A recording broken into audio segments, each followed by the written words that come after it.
அவளுக்கு நம்மளை பார்த்தா எப்படி இருக்குன்னு தெரியல. அல்பனுக்கு வாழ் வந்து அத்தரத்தில் கொடை கொடி பிடிப்பாங்களா சொல்றா இவ வந்து. சீத்தி புலம்ப ஆரம்பிச்சிட்டாங்களா? ஏக்கா இந்த இட்லி குண்டாக்கு மூடி சரியா மூடவே மாட்டேங்குது. வேற மாத்தணுமா என்னன்னு தெரியலையே. என்னாச்சே? ஏன்னா இந்த இட்லி குண்டான மூடி வந்து லூஸா இருக்குதுடி. ஏன் வாங்கும் போதே பார்த்து வாங்க மாட்டியா? காட்டு பார்க்கலாம். நீ இந்த இட்லி குண்டா நான் இப்போ வாங்கினேன், வாங்கி எப்படியோ ஒரு 10 வருஷத்துக்கு மேலே இருக்கும்டி. நான் கூட நேற்று தான் வாங்கினேன்னு நினச்சேன். நேற்று நான் எங்கே வாங்கினேன்? வாங்கி 10-15 வருஷம் இருக்கும். சரியா மூடலண்ணா அந்த பாத்திரக்காரங்க வராங்களே இந்த பழைய சம்பளம் வாங்கிறதுக்கு, அவங்க கிட்ட போட்டுட்டு புதுசு வாங்கத்தானே. இல்லையா பழைய போட்டு புது இட்லி குண்டா வாங்கினா கொஞ்சம் கூட காசு கேட்பாங்களே. பின்ன கூட காசு கேட்காம சும்மா தருவாங்களா? 50-100 எக்ஸ்ட்ரா கேட்பாங்க, கொடுத்துட்டு வாங்க. இந்த இட்லி தட்டில் நல்லா கல் மாதிரி இருக்குது. இந்த மூடி மட்டும் தான் லூஸாக இருக்கு. அதுக்கு மூடி மட்டும் கேட்ட தருவாங்களா? அப்படியே செட்டாக தான் தருவாங்க. இட்லி குண்டா உள்ள தட்டு மூடி எல்லாமே செட்டாக தான் கிடைக்கும். தனித்தனியாக கிடைக்காத. நல்ல குண்டாண்டி இது. என்ன சத்தம் இது? ஓ வாணியா, என்ன இது? பார்த்தா தெரியலங்க சித்தி, முறுக்கு. அப்படி பாருங்க, அந்த முறுக்கு இன்னுமா காலி பண்ணாம வச்சிருக்கீங்க? அந்த முறுக்குலாம் காலி ஆகி போச்சு. இது வந்து இப்போ மாமா வேண்டாம்ல அந்த முறுக்கு. நானும் எனக்கு கொஞ்சமாவது அறிவு இருக்குதா இல்லையா? இப்போதான் தீபாவளிக்கு முதல் முறுக்கு அதிரசம் ஓட்டாடன்னு வீடு ஃபுல்லாக சுட்டு வச்சுட்டு சுற்றி எனக்கு வந்தது. அது காலி பண்ணுறதுக்குள்ளேயே உசுறு போச்சு. பார்த்தா அதுக்கு இப்போ முறுக்கு வேற வேண்டாது. ஏன் வேற பண்டமே வைக்கலையா கடையில்? இந்த முறுக்கு நல்லா டேஸ்டாக இருக்கேன். சாப்பிட்றீங்களா? சாப்பிட்டு பாருங்க. எனக்கு வேணாண்டியம்மா, வேணா போங்க. ஏடி அக்காக்கு சதீஷுக்கு சஞ்சுக்கெல்லாம் கொடுத்தியா? ஏம்மா அவங்களும் படிச்சுருக்காங்கம்மா. ஆமாம்மா படிக்கிட்டோம். இப்போ சாப்பிட்றது கொடுத்து அவங்க டிஸ்டர்ப் பண்ணாத. அதெல்லாம் கம்மன் எடுத்து வந்து உட்காந்து சாப்பிட்டுருக்கேன். நல்ல வேலை பண்ணப்போ. ஏக்கா நான் சொல்ல வந்த விஷயத்தையே மறந்துட்டேன். அந்த ராணி சொல்கிறா அர்ப்பனுக்கு வாழ்வு வந்து அத்தராத்திரியில் கொடை பிடிப்பாங்க. என்னை பார்த்து சொல்கிறாக்கா? அவ எங்கடி வந்தாங்க? நான் எப்படி கரெக்ட் ஃபோன் பண்ணிட்டு வரேன் பிரியாணி வேணா சொல்லிட்டு அப்படி சொல்லிட்டு சொன்னேன்ல, பேசினு இருக்கேன். நைஸாக திட்டு தரமா ஒட்டு கேட்டு இருந்துக்க பின்னாடி. அதுக்கு தான் வீட்டுக்குள்ள வந்து பேசினேன். உன்னை யார் ரோட்டில் நின்று பேசுகிறேன். சரி மறந்துட போகிறேன் சொல்லிட்டு அங்கே நின்று பேசியிருந்தா ஒட்டு கேட்டுட்டு சொல்கிறா இந்த மாதிரி அர்ப்பனுக்கு வாழ் வந்து அத்தரத்தில் கொடை பிடிப்பாங்களா. நான் வந்து சிக்கன் ரைஸ் பிரியாணி அப்படின்னு வீட்டுக்கார வேணா சொல்லிட்டு நான் சாப்பிட்றேன். அதுக்கு அந்த கதை பேசுகிறாக்கா. அவள் வந்து ஒரு குண்டான எடுத்துக்கின்னு மாவு வாங்கிறதுக்கு போய் நிற்கிற கடைக்கு. அவள் மாவு வாங்கி இட்லி ஊற்றி சாப்பிட்டுருக்கானா, அதுக்கு நானும் சாப்பிட்ணுமாண்ணே அந்த மாதிரி பேசுகிறா. எவ்வளோ கெட்ட நம்ம பிடிச்சவளா இருப்பாக்கா. ஊருக்குள்ள இருக்கிறதுல அப்படி தானே எல்லாம் சுற்றி நடக்குதுங்க. எல்லாருக்கிட்டையும் உஷாராக இருக்கணும் போல இருக்குது. எத்தையும் வெளிப்படையாக பேச முடியல. சரிக்கா அந்த நட்டை கலங்கிட்ட பிரியாணி வேணா சொன்னா ஓவரா சீன் போடுறாக்கா. எங்களுக்கு சேர்த்து ஒரு இட்லி ஊற்றிடு.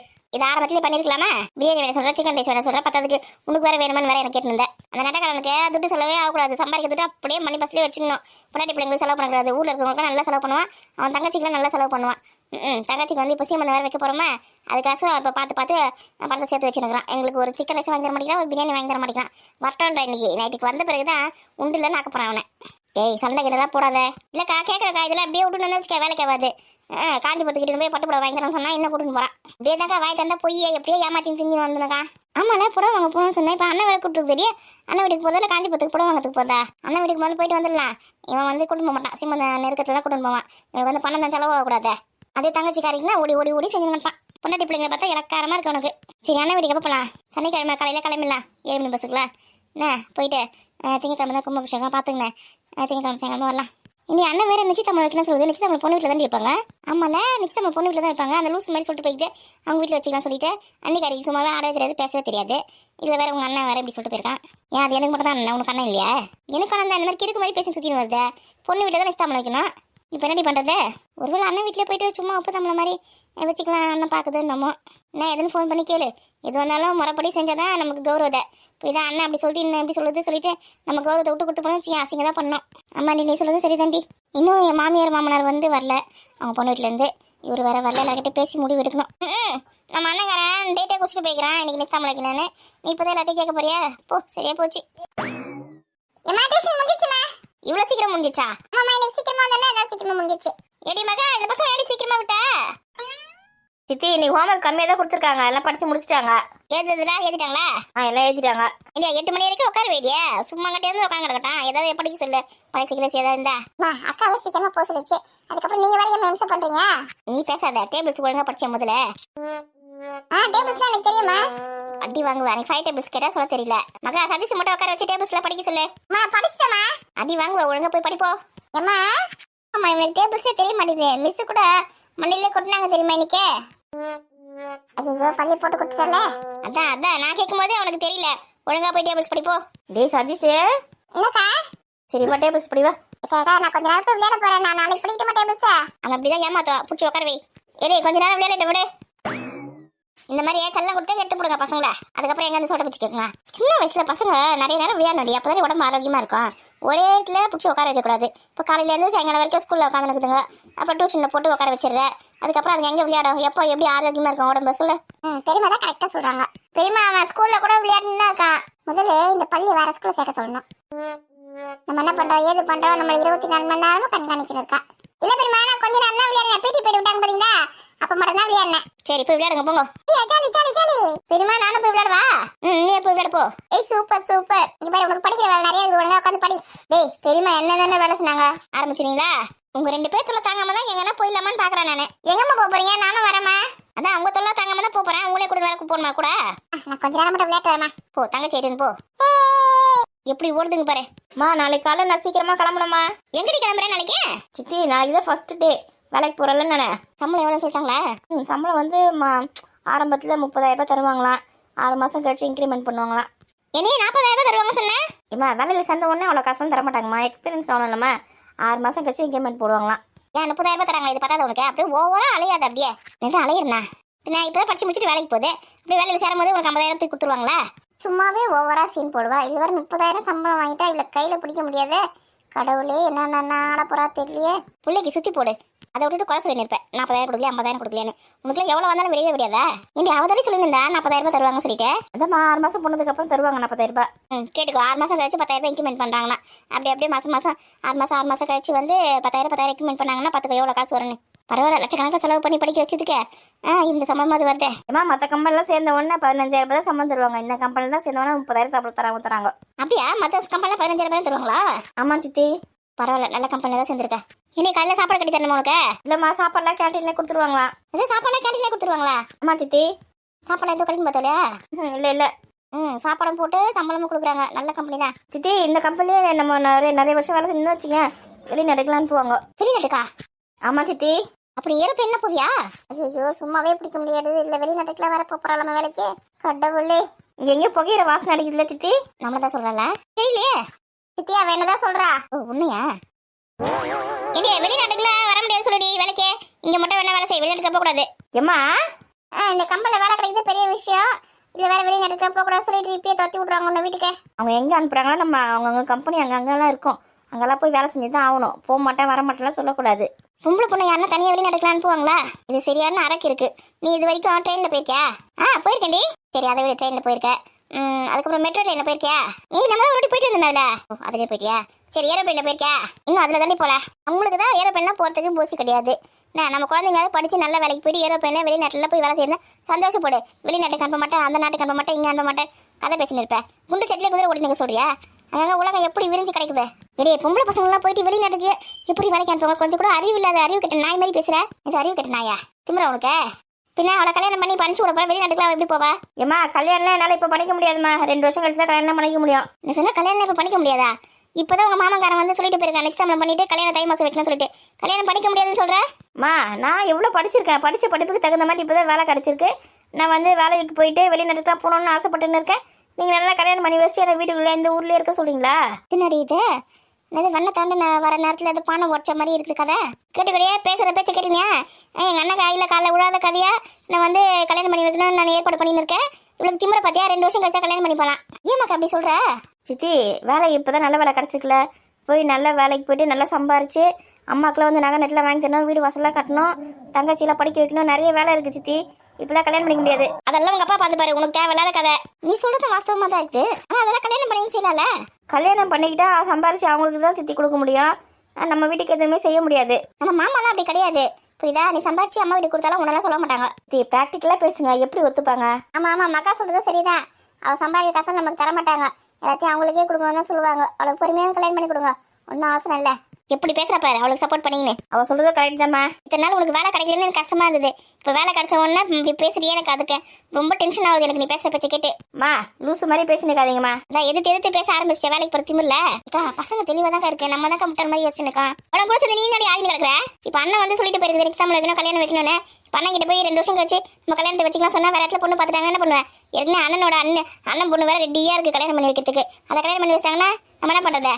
ஐயோ கடவுளே, இந்த குடும்பத்தில் மாட்டிங்க நான் சீலம்மா. அவங்களுக்கு ரொம்ப அவசரம்னா கல்யாணம் பண்ணி வைக்கிட்ட விடுங்கம்மா. ஏண்டியா அவங்க மாமா பொண்ணை கல்யாணம் பண்ணி வச்சாங்க, நீ எப்படி பண்ணுவ? சித்தி அதான் அவங்களோட விருப்பம்னா பண்ணிக்கிட்டோம் சித்தி, எனக்கு ஒன்றும் பிரச்சனை இல்லை. நான் சொல்கிறேன். அப்போ அருண் நீ லவ் பண்ணலையா? லவ் பண்ணுறது தான் இல்லைன்னு சொல்லலை. 2 வருஷம் கூட வெயிட் பண்ண முடியாதா? இப்போ நான் கல்யாணம் பண்ணி போனால் நிறைய நகைலாம் போட்டுன்னு போனால் எனக்கு அங்கே ஒரு மதிப்பு மரியாதை இருக்கும். என் நகைலாம் தான் நான் சேர்த்து வச்சுக்கிறேன். கடன் உடனே வாங்கி என்னென்ன செய்யணுமோ செய்ய போகிறேன். உனக்கு என்ன பிரச்சனை? கடல்லாம் நீங்கள் 1 ரூபா கூட வாங்க வேணாமா. கடனை வாங்கிட்டு வயிற்ற கட்டி வாயை கட்டி கடனை அடைக்கணும். இந்த இவ்வளோ வேற படிக்க வைக்கணும். இவ்வளோ கஷ்டம் தேவையில்ல. நான் வேலைக்கு போகிறேன்ல, அமைதியாக இருங்க 2 வருஷத்துக்கு. நீங்க சொல்றது கரெக்டாக தான் இருக்கு. என்னக்கா சொல்றீங்க? நான் என்ன சொல்றேன்னா வேலைக்கே போக தேவையில்ல. அம்மா வேலை கிடைக்கிறதே பெரிய விஷயமா இருக்கு. வேலைக்கெல்லாம் போகக்கூடாதுன்னு ஏமா சொல்கிறீங்க? வேலைக்கு போறதுக்கு முன்னாடி உனக்குலாம் இவ்வளோ திமுறி இவ்வளோ வாய். நீ வேலைக்கு போய் சம்பாதிக்க ஆரம்பிச்சுட்டு உனக்கு எவ்வளோ திமுறி எவ்வளோ வாய் இருக்கும். ஆமா, வீட்டில் இருக்கிறவங்களுக்கு வாயே கிடையாது. இப்போ வேலைக்கு போய் தான் அவளுக்கு வாய் வந்துடுது. அங்கே வேலை கிடைக்கிறது பெரிய விஷயம். 30,000 சம்பளம் தராங்க. அவள் 2 வருஷம் தானே வேலைக்கு போற சொல்றா. அமைதியா இரு. அதுவும் பசங்க எவ்வளோ பொறுப்பா பேசுதுங்க. நகை நேரத்தில் சம்பாரிச்சு தங்கச்சிக்கு படிக்க வைக்கணும், உனக்கு நகை நேரத்தில் பொண்ணு வீடு வாசல் கட்டணும், எவ்வளோ பிளான் வச்சிருக்குதுங்க. இதெல்லாம் நீ ஒரு நாளாவது யோசிச்சிருப்பியா? இனி அப்போ அண்ணன் வீடு பதில் சொல்லுது. நம்ம அண்ணன் கிடக்கிறான் விடு, நம்ம பேசிக்கலாம். அதுதான் சொல்லுவாங்க பொம்பளை பசங்க நிறைய படிக்க வைக்கக்கூடாதுன்னு. 8வது 9 படிச்சோன்னே கல்யாணம் பண்ணி கத்தி விட்டுருந்தா இந்த பிரச்சனையே எனக்கு வந்திருக்காது. நீனா அந்த காலத்து அது மாதிரி பேசினிருக்க, கொஞ்சம் கூட மெச்சூரிட்டி இல்லாத மாதிரியே. நான் அந்த காலத்தில் நானே 8வது படிச்சிருக்கேன். இந்த காலத்து பசங்க 8வது படிக்க வச்சுட்டு கல்யாணம் பண்ணி கொடுத்துருவியா? படிப்பு இருந்தால் தான் வாழ்க்கையில் அடுத்த கட்டத்துக்கு போக முடியும், வாழ்க்கையில் முன்னேற முடியும். ஒருத்தர் கையை நம்ம எதிர்பார்த்து கையேந்து நிற்க வேண்டிய அவசியம் இருக்காது. லூசு மாதிரி பேசாதக்கா. பசங்க படிச்சுட்டு வேலைக்கு போட சொல்லுங்களா, சந்தோஷப்படு. ஒரு பாரத்தை இறக்கி வச்சுட்டு நான் பாட்டு நிம்மதியாக இருக்கலன்னு பார்த்தா தேவையில்லாத பேச்சு, தேவையில்லாத ஆட்டம். இட்லி கூட ரொம்ப வெயிட்டாக இருக்குதுன்னு கீழே வை. அது எதுக்கு சம்மந்தம் இருக்கா? இப்போ ஒருத்தி இட்லி கொண்டா தான் வெயிட்டாக இருக்குன்னு சொல்கிறேன். ஓஹோ, அப்போ இட்லி கொண்டா வெயிட்டாக இல்லை, இப்போ மகா தான் வெயிட்டாக இருக்குன்னு சொல்கிறியா? அவளை எப்படியே தள்ளி விட்டுலாம் அண்ணன் வீட்டில் பார்த்து நிற்க. கல்யாணம் பண்ணி வச்சுட்டா உன்னோட பாரம் குறைஞ்சது நீ சொல்கிற. கல்யாணம் பண்ணி முடிச்சதுக்கப்புறம் தான் ஆட்டமே ஆரம்பிக்குது. கல்யாணம் பண்ணி வச்ச பிறகு தாலி பிரித்து கோக்கணும். அதுக்கப்புறமா வந்து தலை தீபாவளி, தலை பொங்கல், அதுக்கப்புறமா ப்ரெக்னென்ட் ஆகிட்டா சீமந்தம் பண்ணணும், வளைகாப்பு பண்ணணும். அதுக்கப்புறம் பேர் காலம் பார்க்கணும். என்ன, அதுக்கப்புறம் நகை நட்டு போட்டு அனுப்பணும். அதுக்கப்புறமா வந்து குழந்தைக்கு பிறந்த நாள் வரும். அப்படி இப்படி நான் அடிச்சு நவுத்தி 2 வருஷத்துக்கு தாக்குன்னு தாக்கும். அதுக்கெல்லாம் ரெடியாக இருக்கியா? பார்த்துக்கலாண்டி எல்லாம். அறிவு கட்ட மாதிரி பேசாதக்கா. பசங்க வேலைக்கு போகிற சொல்லுதுல, போட்டோம் விடு. சம்பாதிக்கிட்டோம், நல்ல இல்லை பணம்லாம் சேர்த்து வச்சுக்கின்னு நிம்மதியாக கல்யாணம் பண்ணி போட்டோம். மாப்பிள்ளை எங்கே ஓடி போயிடறான். அப்படி ரொம்ப அவசரமாக இருந்தால் அம்மா பொண்ணை கல்யாணம் பண்ணி போட்டோம். ஆனால் அவள் கூட சேர்ந்து ஆடினு கிடக்கிற பற்றியா? அவளுக்கு புத்தி சொல்லாமல் இருக்கிறத நடைமுறைக்கு தகுந்த மாதிரி யோசிக்கா. லூசு மாதிரி யோசிச்சுருக்காத. இன்னைக்கு முன்னாடி நீ தான் கல்யாணம் பண்ணி வைக்கணும் சொல்லியிருந்தா, இப்போ இப்படி பேசுற? நான் கூட அறிவு கட்டத்தனமா தான் யோசிச்சுருந்தேன். சரி படிச்சு முடிச்சிட்டாலே கல்யாணம் பண்ணி வச்சுட்டா அவள் பார்த்து நான் அவள் வேலையை பார்த்துப்பா அப்படின்னு பார்த்தேன். ஆனால் இப்போ வேலைக்கு போய் சம்பாதிக்க ஆரம்பிச்சிட்டாலே, சம்பாதிக்கிட்டோம். படித்த குழந்தைங்க வேலைக்கு போகணும், போய் தானே ஆகணும். வீட்டில் உட்கார வச்சு தான் வேலைக்கு ஆகாம என்ன? நல்ல ஒரு வேலை கிடச்சிருக்கு, நல்லா சம்பாதிக்கிட்டோம். ஒரு 2 வருஷம் வெயிட் பண்ணேன், நல்லா தம் கல்யாணம் பண்ணி வைக்கலாம். இன்றைய வேலைக்கு போகிற இடத்துல எங்கன்னா லவ்கி வாய் போயிடுச்சு, நான் இவனை தான் கல்யாணம் பண்ணிப்பேன், அவனை தான் கல்யாணம் பண்ணிப்பேன் வந்து நீ என்ன பண்ணுவேன்? அக்கா இந்த மாதிரிலாம் பேசாதக்கா. நம்ம குழந்தைங்க மேலே முதல்ல நம்ம நம்பிக்கை வைக்கணும், புரியுதா? நம்ம குழந்தை மேலே நம்பிக்கை, நம்ம குழந்தைங்களாம் அந்த மாதிரிலாம் பண்ணாதுன்னு. ஏண்டே காலம் கெட்டு போய் கிடக்குது, காலம் கலிக்காலமாக இருக்குது. எது எப்படி மாறும்னு நம்ம சொல்ல முடியாது. நம்மளே சொந்த செலவு நம்மளுக்கு சூன்யம் வச்சு இந்த மாதிரி ஆயிடும். ஒழுங்காக கல்யாணம் பண்ணி வச்சுட்டு அதுக்கப்புறம் வேலைக்கு போக சொல்லலாம். என்ன பேசுகிறாங்கடி குசுன்னு தெரியலையே. ஏற்கனவே உன் பொண்ணு அருணா லவ் பண்ணுறாங்களே, அதை விட்டுட்டு வேற பையன் லவ் பண்ண போதா? இப்போ உன் பொண்ணு மேலே உனக்கு நம்பிக்கையில் உன் பொண்ணை பற்றி உனக்கு தெரியாது. ஏன் அது மாதிரி பேசுகிற? காதில் கிடைச்சிச்சு ரொம்ப வருத்தப்படும். அம்மா நீங்கள் என்னதான் சொன்னாலும் 2 வருஷம் கழிச்சுதாம்மா கல்யாணம். சரி ரைட்டு விடு. நீ நாளைக்கு வேலைக்கு போகிறதுக்கு துணி லைன் பண்ணுமா? அப்போ அந்த வேலையை போய் பார்ப்போம். இல்லைங்க நான் பாட்டு பேசினேன். என்ன பண்ணுறீங்க நீங்கள்? உன் வழிக்கே வரோம். நம்ம வேணா பொடிச்சு தான் நம்மளுக்கு வச்சுக்கலாம். 2 வருஷம் கழிச்சு வேணா கல்யாணத்தை வச்சுக்கலாம். அப்படி வேணா பண்ணலாம். என்னடி சொல்ற? ஆமா, நிச்சயதார்த்தம் பண்ணிட்டு கல்யாணத்தை 2 வருஷம் கழிச்சு வச்சுக்கலாம்னு சொல்லு. இதெல்லாம் நடைமுறைக்கு சாத்தியமாடி. நிச்சயதார்த்தம் பண்ணி 3 மாசத்துல அதிகபட்சம் 5 மாசத்துக்குள்ள கல்யாணம் பண்ணாடி. 2 வருஷம் அவனாண்டி இழுத்துன்னு போவானே. புதுசா நம்ம ஆரம்பிப்போம் ட்ரெண்டிங்க. அதுக்குள்ள மக வேலைக்கு போய் நிறைய காசு சேர்த்து வச்சிருவா, புரியுதா? அப்போ நாங்கள் நட்டு சீச்சு நல்லா சூப்பராக செஞ்சு கொடுக்கலாம். நீ கடன் வாங்க வேண்டிய அவசியமா இருக்காது. 2 வருஷத்துல சின்ன அவ்வளோ படிப்பு முடிச்சிருவா. காலேஜ் முடிச்சுட்டு அவ்வளோ வேலைக்கு போக ஆரம்பிச்சிருவா. அப்புறம் நான் உனக்கு தொல்லை இருக்கு சொல்லு. ஏன் கல்யாணம் பண்ணி வச்சுட்டு நிம்மதியாக இருக்கலான்னு பார்த்தேன். ஏன் கல்யாணம் பண்ணி வச்சு 10ஆம் மாதம் குழந்தை பிறந்து உன்னை வந்து பாட்டி அப்படின்னு கூப்பிட்ற வரைக்கும் உனக்கு அடங்காத. அதுக்கு இல்லடி. சரி அணங்கிற நான் பேசிக்கிறேன். நெக்ஸ்ட் தாமதம் மட்டும் இப்போ வச்சுக்கலாம். கல்யாணத்தை வந்து 2 வருஷம் தள்ளி போடு. பேசாச்சு. நீ போயிட்டு துணி லைன் பண்ணி ரெடியாரு. காலை எத்தனை மணிக்கு வண்டி வருது? நாளைக்கு மட்டும் கொஞ்சம் காலையில் சீக்கிரமாக போகணும். மறுநாள்லாம் வந்து 1 மணிக்கு, மதியானம் 1 மணிக்கு தான் வரும் வண்டி. ஓ, மறுநாள் வந்து மதியம் 1 மணிக்கு போயிட்டு எத்தனை மணிக்கு வருவா? நைட்டு 11 மணிக்கெலாம் வந்துடும் சித்தி. பார்த்துக்க நைட் ஷிஃப்ட் போகலாம். சும்மா எல்லாத்துக்கும் பயந்து இருக்காத. சரி வண்டி தானே தந்து விடா.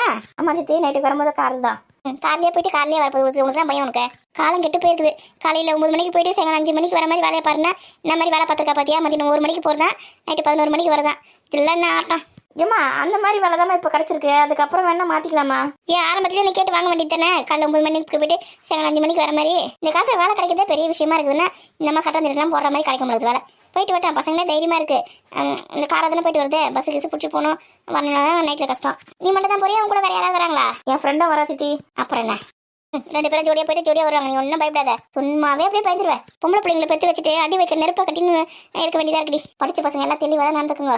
சும்மா பயப்படாத. அம்மா நீங்கள் ஒன்றும் பயப்படாதீங்கம்மா. எல்லாம் சேஃப்டியாக போயிட்டு சேஃப்டியாக தான் வருவான். என்ன சேஃப்டியோ? இது பாரு, எதுக்கும் பயப்படாத. இல்லையா செய்தியில் நியூஸ் பேப்பர்லாம் பார்க்குறோம்ல, அங்கங்கே என்னென்னமோ நடக்குது பொம்பளை பசங்களுக்கு சொல்லிட்டு அதெல்லாம் கேட்கும் போது தான் நீ பயமாக இருக்குது. பசங்களை வேலைக்கு அனுப்பணும்னா அதுக்கு பயந்து வீட்டிலேயே வச்சுருந்தா என்ன பண்ணுறது? ஊரில் இருக்கிறவங்களாம் வந்து இந்தம்மா உன் பொண்ணு கல்யாணம் பண்ணுமா, இந்த நகை நட்டு இருந்தா சாமான் கேட்டு வாங்கிறது காசு இருந்தா அப்படி சொல்லிட்டு கொடுப்பாங்களா? இந்த மாதிரி பயந்து பயந்து பசங்களை வீட்டுக்குள்ளேயே அடைச்சி வச்சிருந்தோம்னு வச்சுக்கேன் வாழ்க்கையில் முன்னேறவே முடியாது. எதுவுமே துணிஞ்சு இறங்கினா தான் செய்ய முடியும். ஏமாக்கா சின்ன வயசுல கராத்தே கிளாஸ்லாம் போயிருக்கீங்க நீங்க 2 பேரா? கராத்தெல்லாம் தெரியும் சித்தி. அது போதுமே, எங்க ஒன்றா போயிட்டு வந்துடலாமே. பசங்க சின்ன வயசுல கராத்தே கிளாஸ் போதுங்க, ஃபீஸ் கட்டணம் சொல்லிட்டு முக்கால் எழுதி நிந்தியா பாரு. இப்போ இந்த கராத்தே கிளாஸ் போடுறதுனால தான் பசங்க வந்து இப்போ எங்கே போகிறதாலும் தைரியமாக போவாங்க. யாருன்னா வந்து வச்சுக்க மூக்கிலியோட ஒரு பஞ்சு முடிஞ்சுதான் கதை. பொம்பளை பசங்க தற்காப்பு கலையெல்லாம் சொல்லி கொடுத்து வளர்க்கணும். நல்ல வேலை அந்த பசங்க படிச்ச ஸ்கூலில் சொல்லி கொடுத்துருக்காங்க. ஃபீஸ் கட்டுறதுக்கு முக்கால் ஆகுது. எது கழுவணும் எது கழுவக்கூடாது எதுவும் தெரியாது. பணம் செலவாது மட்டும் தான் தெரியும் உனக்கு. ஏவானி உனக்கு கராத்தே தெரியுமா? தெரியும் சித்தி. போதும் இது போதும் இது போதும். என் விட்டு பசங்க உலகத்தையே வெண்ணிடுங்க. சிங்கப்பெண்ணே ஓ சிங்கப்பெண்ணே ஆனினமே உன்னை வணங்குமே. ஆமா சும்மாவே இவங்களுக்கு காலத்துல வேற ஊசி பெற்று விடணுக்கா.